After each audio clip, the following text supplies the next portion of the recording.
सेना ऐसे में ड्रैगन की चाल को करारा जवाब भी लगातार दिया जा रहा है। चीन को पीएम की भी चेतावनी। अब ये वो भारत नहीं है, ये भारत पूरी तरह से तैयारी करके और छठे शाठ्यम समाचरित या टिट फॉर टैट की नीति पर काम करता है।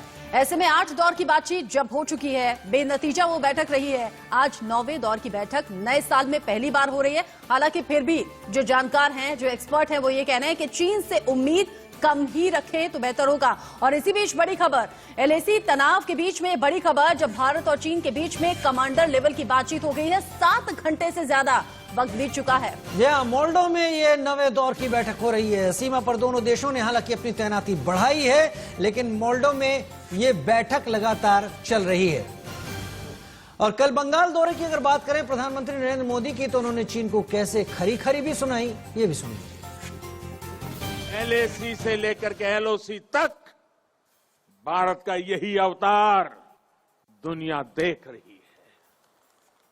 जहां कहीं से भी भारत की संप्रभुता को चुनौती देने की कोशिश की गई, भारत आज मुंह तोड़ जवाब दे रहा है। और ये पहली बार नहीं है जब प्रधानमंत्री ने चीन को ललकारा हो। प्रधानमंत्री, रक्षा मंत्री, सेना प्रमुख अलग अलग वक्त पर चीन को चेता चुके हैं कि हद में रहो वरना अंजाम अच्छा नहीं होगा। आपको तस्वीरें हम दिखा देते हैं, क्योंकि हम कह रहे हैं 8 दौर की बातचीत हो चुकी है, आज 9वें दौर की मीटिंग हो रही है। तो तस्वीरें आप देखिए कैसे एक के बाद एक राउंड में चीन से बातचीत हुई है। जी हाँ, पहला राउंड 6 जून 2020 को हुआ था। उसके बाद दूसरे राउंड की जो बातचीत शुरू हुई वो 10 जून 2020। तीसरे राउंड पे अगर पहुंचे तो 22 जून 2020 को तीसरे राउंड की बैठक हुई।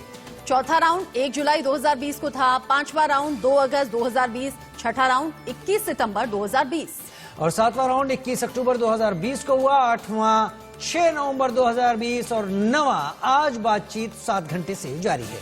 लेकिन अगर आप 2020 में इस बातचीत का दौर देखेंगे तो बहुत जल्दी ये मीटिंग्स होती रही, तनाव की स्थिति को दूर करने की कोशिश होती रही। लेकिन 2020 से 2021 में ये गैप ज्यादा हो गया है। ऐसे में एक्सपर्ट कह रहे हैं चीन कहता कुछ है, करता कुछ है, उम्मीद कम है कि तनाव की स्थिति दूर हो पाए। और इसी बीच बड़ी खबर, मोल्डो में बातचीत एक तरफ हो रही है, मीटिंग का दौर चल रहा है, कमांडर स्तर की बातचीत। लेकिन इससे पहले वायुसेना प्रमुख ने 2 टूक चीन को ललकारा है। जी हाँ, वायुसेना प्रमुख ने साफ किया कि जरूरत पड़ने पर हम भी आक्रामक हो सकते हैं। चीन को जवाब देने के लिए वायुसेना तैयार है।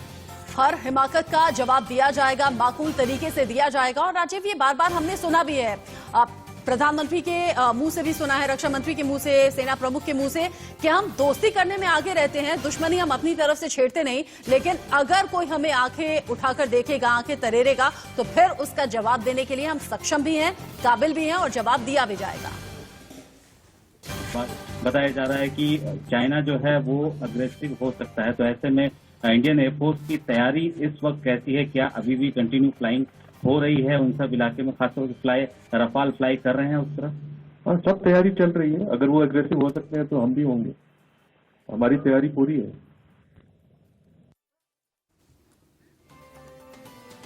वायुसेना अध्यक्ष, वायुसेना चीफ का बयान आपने सुना। उन्होंने कहा अगर चीन एग्रेसिव होने की पॉलिसी पर काम कर रहा है तो हम भी एग्रेसिव हो सकते हैं, वक्त और हालात की जरूरत के मुताबिक। वहीं भारत चीन सीमा के ताजा हालात क्या है, आइए आपको वो भी हम ग्राफिक्स के जरिए समझा देते हैं। लद्दाख में भारतीय और चीनी सेना आमने सामने इस वक्त बनी हुई है और दोनों ही तरफ से, चाहे वो भारत हो या चीन हो, ज्यादा संख्या में सैनिकों की तैनाती है। भारत ने लद्दाख में टैंकों की तैनाती भी और बढ़ा दी है, जिससे चीन बौखला गया है। चीन ने अपने 10,000 सैनिकों को पीछे भी हटाया। हालांकि चीन ने भारत के साथ आमने सामने की रणनीति अपनाते हुए अपने तमाम जवानों को तैनात किया था, लेकिन लगातार इस सीमा पर तैनात भारतीय जवान तो बने रहे, लेकिन चीन को 10,000 हटाने पड़ गए। इसी बीच पैंगोंग के पास चीन ने बंकर बना दिए हैं, रेडॉर स्टेशन बना दिए हैं। मतलब एडवांस तरीके से चीन चाहता है कि कब्जा जमा ले, जो कि उसकी विस्तारवादी सोच में हमेशा दिखाई भी देता है। उधर भारत ने भी हेलमेट टॉप पर कब्जा कर चीन को माकूल जवाब दिया है। लगातार भारत की तरफ से है पैंगोंग के आसपास की स्थिति मजबूत करने की कोशिश। और ऐसे में भारत ये कोशिश कर भी रहा है, चाहे वो तोपों की तैनाती हो, चाहे वो फाइटर जेट के उड़ान भरने की खबर हो। चीन जानता सब कुछ है, समझता सब कुछ है, और 1962 का भारत हम नहीं है, ये चीन भी जान गया है। और हमारे साथ इस वक्त Ashish Singh, strategic affairs editor, हमारे साथ न्यूज रूम से ज्यादा जानकारी के साथ जुड़ रहे हैं। आशीष, 9वें दौर की बातचीत है, 8वें और 9वें में थोड़ा सा ज्यादा वक्त लगा कंपेरेटिवली जो पिछला इंटरवल आ रहा था। कितनी खास है ये और हमें क्या उम्मीद करनी चाहिए? ज्यादा उम्मीद रखनी नहीं चाहिए इस मीटिंग से, वो इसलिए क्योंकि हालांकि एक अनरिलेटेड एग्जाम्पल और समांतर पैरेलल होगा, लेकिन मैं दर्शकों को एक जस्ट उनके समझने के लिए बताऊं। मान लीजिए भारत और चीन के बीच में उसी तरह से एक के बाद एक दौर की मीटिंग चल रही है जैसे सरकार और किसानों के बीच में चल रही थी। कुछ खास उम्मीद भी नहीं रखनी चाहिए और साथ ही साथ कुछ ऐसा होता हुआ दिखाई भी नहीं दे रहा है, किसी तरह के संकेत नहीं है। दो वजह हैं। पहला, विंटर्स वहां पर जो LAC में जैसे कि चुशुल मोल्दो बॉर्डर पॉइंट पर आज मीटिंग शुरू हुई सुबह 10 बजे के आसपास, और आज की मीटिंग मोल्दो यानी कि चीनी तरफ जो है बॉर्डर मीटिंग पॉइंट मोल्दो में वहां पर हो रही है। लेकिन वो एरिया वैसा है कि वहां पर -50 -60 के आसपास पर टेम्परेचर होता है, और जब 18 और 19,000 फीट की बात करें तो वहां पर चिल इफेक्ट के साथ में, विंड चिल इफेक्ट के साथ में वो 10 डिग्री और भी कम हो जाता है। ऐसे में मीटिंग नहीं होने की एक बड़ी वजह ये भी थी। दूसरा, जब इतना हार्श विंटर कंडीशन होता है और वेदर कंडीशन इतना खराब होता है, तो ऐसे में दोनों तरफ से ग्राउंड लेवल पर सेनाओं के बीच में ना ही कोई एक्शन ना ही कोई रिएक्शन होता है, और इसी के मद्देनजर किसी तरह की मीटिंग जल्दी नहीं की गई थी पिछले कुछ दिनों में।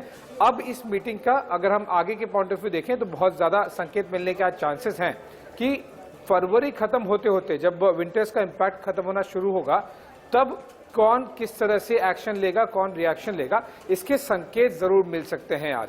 लेकिन आज की मीटिंग में कोई बहुत परमानेंट या फिर कोई दूरगामी रिजल्ट्स या फिर डिसीजन लिए जाएंगे, उसकी उम्मीद बहुत ही कम है। आशीष, हालांकि अनुमान हम लोग लगा सकते हैं बातचीत के जरिए, लेकिन चूंकि आपने कहा 10 बजे मीटिंग शुरू हुई थी, 7 घंटे से ज्यादा का वक्त बीत चुका है, कोई इनपुट वहां से निकलकर सामने आया कि आपके सोर्सेज क्या कहते हैं? और साथ ही साथ मुझे ये भी बताइएगा, अब दोनों ही तरफ से अपनी अपनी शर्तें रख दी गई हैं। भारत चाहता है डिसएंगेजमेंट हो, चीन कह रहा है अपने सैनिक पीछे हटाइए, अपनी तोपें पीछे हटाइए, तो फिर हम आगे सोचेंगे।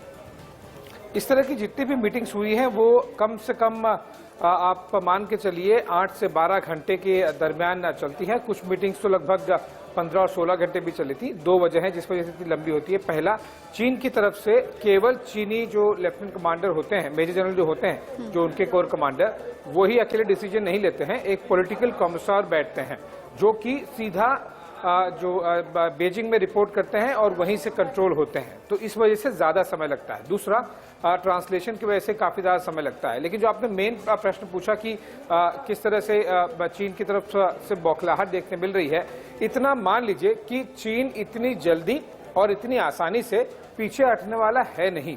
उसे या तो खदेड़ना होगा या फिर किसी तरह का एक्शन ऑन ग्राउंड करना पड़ेगा इंडियन आर्मी और जो स्पेशल फ्रंटियर फोर्सेस हैं उनकी तरफ से, क्योंकि अगर चीन को ये करना होता तो जो विंटर्स का पीरियड था, जो कि सबसे ज्यादा मुश्किल होता है सेनाओं के लिए, वहां पर केवल डटे रहना, बने रहना, लड़ाई तो बहुत दूर की बात है, अगर उस समय वो नहीं हटा तो अब हट जाएगा, ये मानना काफी बड़ी गलती होगी और इसकी उम्मीद बहुत ही कम है। तो मैं नहीं मानता कि चीन बहुत जल्दी हटने वाला है, और हटा भी तो बहुत आसानी से नहीं हटने वाला। और शायद आशीष इस लिहाज से ये बात भी समझी जा सकती है कि क्यों एयर चीफ मार्शल ने ये बात